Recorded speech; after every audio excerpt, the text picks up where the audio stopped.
I want to be a pirate queen. I want to be a vet for horses, said my mother, who was currently in the horse phase, which is an important part of growing up. I myself have gone through the horse phase, meaning that I am definitely a normal girl. That's nice, said Lee politely. She had not gone and would never go through the horse phase because she was out of the ordinary. My mother understood this right away.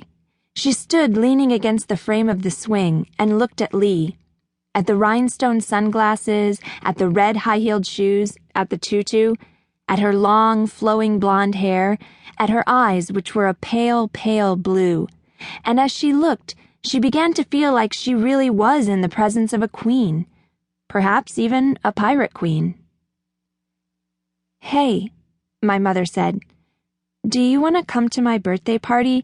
I invited everyone in my class at school." "Sure," said Lee. "Sure, I'll come to your party, Sarah."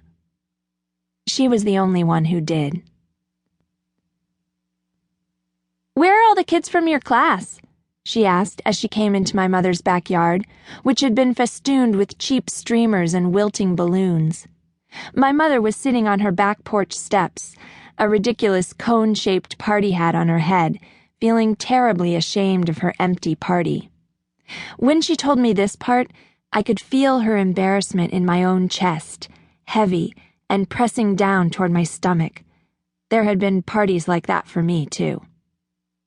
"They didn't come," muttered my mother, and wiped her nose on the back of her hand.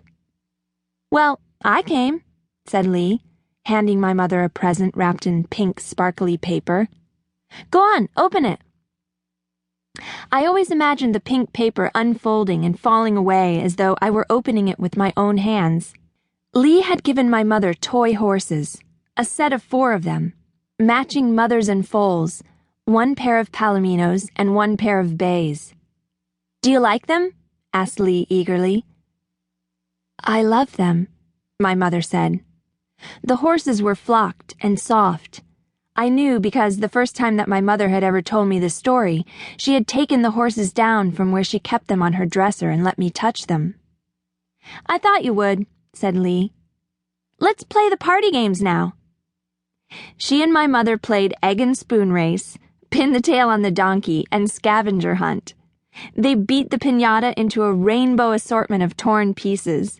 They had 2 pieces of birthday cake each, and they divided the contents of all the unclaimed goodie bags between themselves. They made a fort out of 2 lawn chairs and an old sheet, and carried all the candy from the piñata into it, where they devoured it in secret. My mother said it hadn't mattered that there were only the 2 of them, with no other guests around. Whenever my mother described it, she made it sound like the best party there ever was.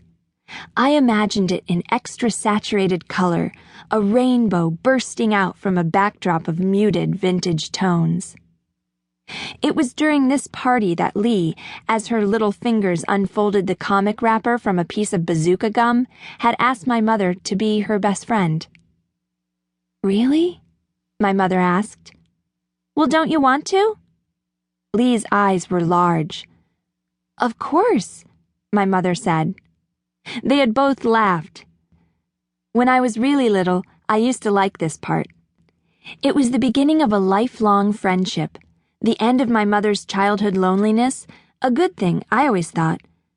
But there would come a time, when I was older, that I wondered how differently my life would have turned out if Lee had never been on the swing that day, if she had not been the sole guest at my mother's party, and I wished sometimes, in a dark place in the back of my head, that my mother's answer to Lee's offer of friendship had not been a happy agreement. Lee had instructed my mother to run inside and get a pin, saying eagerly, "We have to become blood sisters." And my mother dutifully went into her house and brought out a pin. Lee took it from her with the utmost ceremony and stabbed her thumb, squeezing it to bring the blood to the surface before handing the pin back to my mother, who bit her lip nervously. She used to feel the same way about blood as I do, beyond queasy. "Go on," urged Lee.